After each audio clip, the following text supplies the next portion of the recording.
Anyone familiar with Foxhole knows there are two factions, the Colonials and the Wardens. But what if I told you there was a third faction within the lore, known as the Hanged Men? In this video, we'll be exploring everything that we know about the mysterious third faction. We'll start at the beginning. In the war-torn lands of Siva, where mass recruitment and forced conscription occurs, and where soldiers fight for their respective sides with a near-religious fervor, how is it possible that there are any capable men or women left to make up a third faction? The answer is simple. The Hanged Men are made up of deserters and malcontents from both the Warden and Colonial militaries. But what would cause these seemingly devoted and loyal soldiers to abandon their causes and band together with their most hated enemies? To put it simply, many of the soldiers fighting in this war are not as dedicated as they seem. There are examples in the lore of dedicated soldiers counting their kills in a joyous, patriotic competition. However, these examples are outweighed by the numerous frustrated or despairing letters left behind by malcontents who either show disdain for their own units or downright desert them. The Hanged Men provide an opportunity for the disenfranchised troops from either faction to desert and find a meaning under a new flag. But what is the meaning of this new flag from which the Hanged Men draw their names? The conflict between the North and the South has taken place over the span of centuries. Hundreds of years of war have given ample opportunity for atrocities and war crimes to be committed. The Hanged Men take their sigil and namesake from one such atrocity. In the Kalmoire region, you can find a gruesome display. Dozens of skeletal remains are left crucified, relics of an ancient battle. As you approach the stakes, something ancient weighs down on you. The wood has rotted and splintered, and the bones of the dead can hardly be recognized as human. It's no wonder the Hanged Men have taken it for their sigil, a defiance of fate. The field surrounding you, now overgrown and wild, was once the staging ground for an ancient battle. Horrors have been committed here and will be committed again. The futility of it weighs on you. You laugh at the irony of it all. Why did these men die in such a grisly fashion if, after all this time, war rages on? It's unknown whether the crucified soldiers were prisoners of war, wounded from the battle, or simply whoever lost. What we do know is the incident spawned both the sigil and the name for the Hanged Men. Now, let's move on to the Hanged Men lore of the current time period. In the player era of lore, the main theme of the Hanged Men's story revolves around the relic vaults they left behind.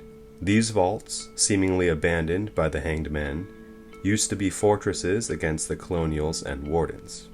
Now abandoned, they lie full of superior relic technologies, vehicles, and weapons from the past.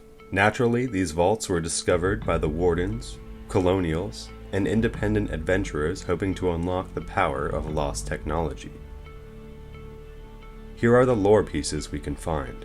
The first is a letter from an engineer who appears to be trying to reverse engineer relic weapons. He describes the weapon as being too powerful to handle, even breaking 3 tripods while test firing.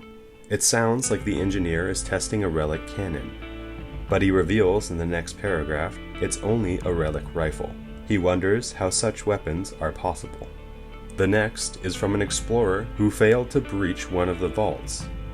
He notes that even a hefty explosive charge barely left a scratch on the vault doors, before musing that the weapons of old had significantly more power, and maybe finding a relic explosive could help penetrate the vault doors. The next 2 lore items are loosely related to each other. A manuscript from a colonial named Tobias Zephyr. He details how the Colonial Intelligence Corps has either stolen or intercepted Warden intel on the Hanged Men reverse engineering process, which, in turn, is aiding the Colonials' own reverse engineering process, as both the Wardens and Colonials at this time are racing to understand and develop relic technology. with the purpose of retrofitting their respective vehicles with more powerful relic weapons.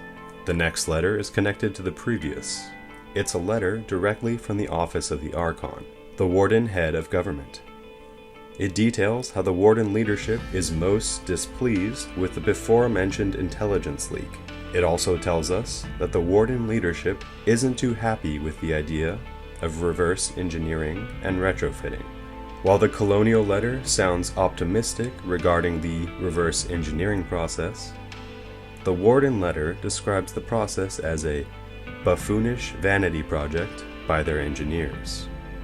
Perhaps the most interesting part of this letter is the fact that we finally get a direct mention of the current activities of the Hanged Men.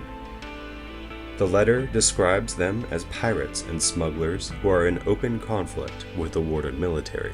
Another bit of lore supporting the idea that the Hanged Men have turned to piracy and smuggling is this: an unrelated letter from a Warden prison camp that explains how some prisoners have escaped and speculates that the escapees were likely aided by those petty smugglers, the Hanged Men.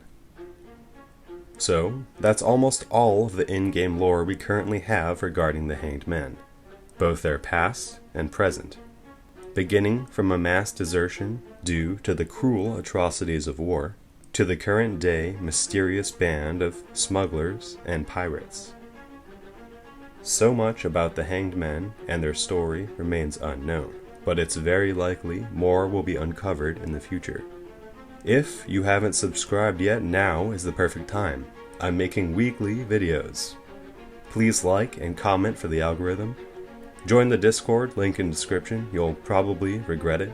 Thank you to the generous patrons for funding this video. Most importantly, have a good day.